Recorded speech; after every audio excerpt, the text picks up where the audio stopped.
regardless if there's a criminal investigation, regardless if criminal charges are filed, the reality is, why was she using an unsecured server in managing sensitive communications? When you're at the State Department, every single State Department official is told, don't use an unsecured server for official communications. Why did she do it? And then the other problem that she has is that she hasn't been forthcoming in providing all the emails and finally the server. So they look and sound like they're lying. Alfonso Aguilar, Executive Director of the Latino Partnership for Conservative Principles, on NBC's Meet the Press this Sunday, detailing the ongoing problems surrounding Hillary Clinton and her private email server. And as we take a look at this, so many pundits and experts on the conservative side are tearing into her defense for the use of that private email server. And now her entire campaign team is on the defensive. But could it be too late? Let's call on Edward Klein from Newsmax, New York. He is the best-selling author of the book Blood Feud, The Clintons versus the Obamas. Ed, it's so good to have you back on Newsmax Prime.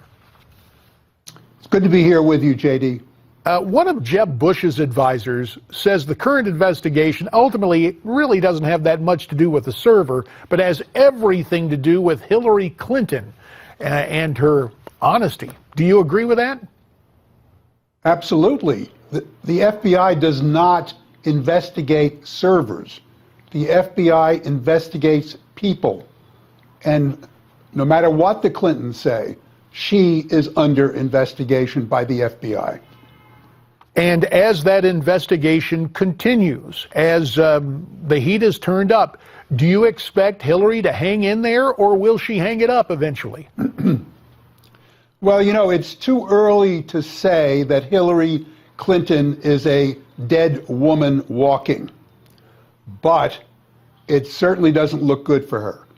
Obviously, Joe Biden doesn't think it looks good for her either, or else he wouldn't be seriously thinking at this late stage of getting into the race. She's vulnerable. She handles this scandal very poorly.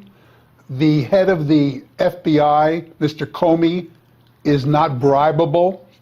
And the judge who's overseeing the entire matter, Emmett Sullivan, is one tough guy. And he's not going to allow the Clintons to push him around. You mentioned the name Joe Biden just a second ago, Ed, and we also heard that the vice president sat down with Senator Elizabeth Warren. What do you think the meeting was about? Were any plans made together by Biden and by the senator? Well, you know, there's been a lot of speculation, of course, about that meeting that took place at the vice president's residence in Washington. Nobody really knows, except the people who were there, what took place. But it's clear as the nose on our faces that Elizabeth Warren represents, like no one else, including even Bernie Sanders, the left wing of the Democratic Party, the base of the party. And it would not strain imagination to say that Joe Biden was asking her if he went in and threw his hat into the ring, could he count on her support?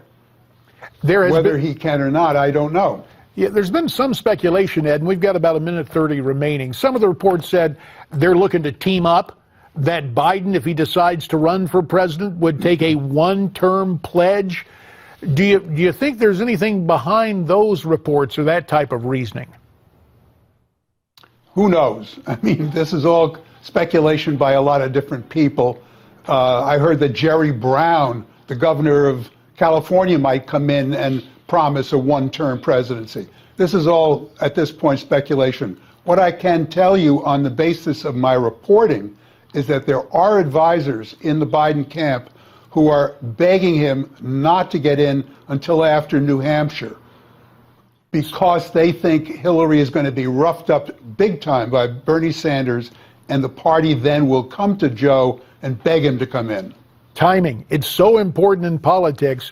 And speaking of time, we're just about out of it. Ed Klein, we thank you very much. Again, the name of the book is Blood Feud, the Clintons versus the Obamas, and a reminder that you can get Ed Klein's latest reports on his new blog, and his new blog is eponymously named. It's edwardklein.com. Ed, again, for your insights, analysis, solid reporting, and clearly labeled speculation that's floating around out there, we thank you very, very much for your time. Now, did Hillary Clinton, in fact, break the law? You don't have to have a legal degree to have an opinion, and we want to know what you think. So you can tell us, cast your vote by going to newsmaxpolls.com. That's newsmaxpolls.com. There's more ahead here on Newsmax Prime.